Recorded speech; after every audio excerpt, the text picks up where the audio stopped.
Dalam kesempatan ini kita akan membahas tentang induktansi. Apakah itu induktansi? Hukum Biot-Savart dan hukum Ampere menunjukkan bahwa adanya arus listrik yang mengalir pada suatu penghantar akan menyebabkan timbulnya medan magnet di sekitar penghantar tersebut. Selanjutnya, besarnya medan magnet sebanding dengan arus penyebabnya. Pada kawat yang panjang, demikian. Pada loop lingkaran di pusat, sekian nilainya. Pada solenoid, sekian nilainya. Pada toroid juga sekian. Dari kesemua medan magnet ini dapat kita ketahui bahwa medan magnet itu sebanding dengan arus. Selanjutnya, sedangkan flux magnet sebanding dengan medan magnet. Artinya, dari sini kita dapat mengetahui bahwa flux magnet itu sebanding dengan arus listrik. Selanjutnya, kesebandingan antara flux magnet dengan arus penyebabnya itu menyatakan induktansi yang disimbolkan dengan L. Artinya, flux sebanding dengan arus, di mana flux ini sama dengan L kali I. Jadi kesebandingan antara flux dengan arus listrik yang menyebabkan flux tersebut itu disebut sebagai induktansi atau L. Nilai induktansi tergantung pada bentuk geometri dari sistem. Karena kalau dilihat dari sini tadi bahwa B itu sangat tergantung pada bentuk sistemnya, di mana flux magnet sebanding dengan B. Artinya flux magnet ini sangat-sangat tergantung pada bentuk sistemnya, baik itu misalnya kawat panjang, loop, lingkaran, solenoid atau toroid. Selanjutnya, jika flux magnet berubah, maka akan timbul GGL sebagaimana hukum Faraday.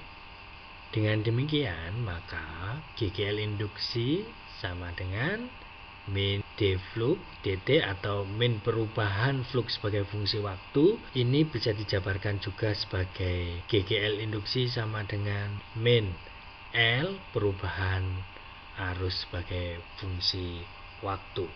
Komponen yang menimbulkan induktansi disebut sebagai induktor. Induktor yang biasanya berupa lilitan kawat seperti solenoid. Induktor biasanya berupa lilitan kawat semacam ini, yang ini mirip dengan solenoid. Selanjutnya, bagaimana cara menentukan besarnya induktor? Caranya pertama, deskripsikan medan magnet yang ditimbulkan oleh arus listrik dalam suatu rangkaian, misalkan solenoid ini. Medan magnet yang dihasilkan oleh solenoid menggunakan hukum Ampere didapatkan demikian. Maka fluxnya adalah N B dikali A. A adalah luasan lingkaran ini. Maka dengan demikian fluxnya adalah, selanjutnya GGL induksi adalah perubahan flux terhadap waktu, sehingga ini diturunkan terhadap waktu, maka semua komponen kecuali arus bisa keluar karena komponennya tetap terhadap waktu sehingga bisa keluar, sehingga tinggal DI per dt atau perubahan waktu, sehingga arus berubah terhadap waktu. Dengan demikian GGL induksi itu sama dengan LDI dt. Dengan demikian maka induktor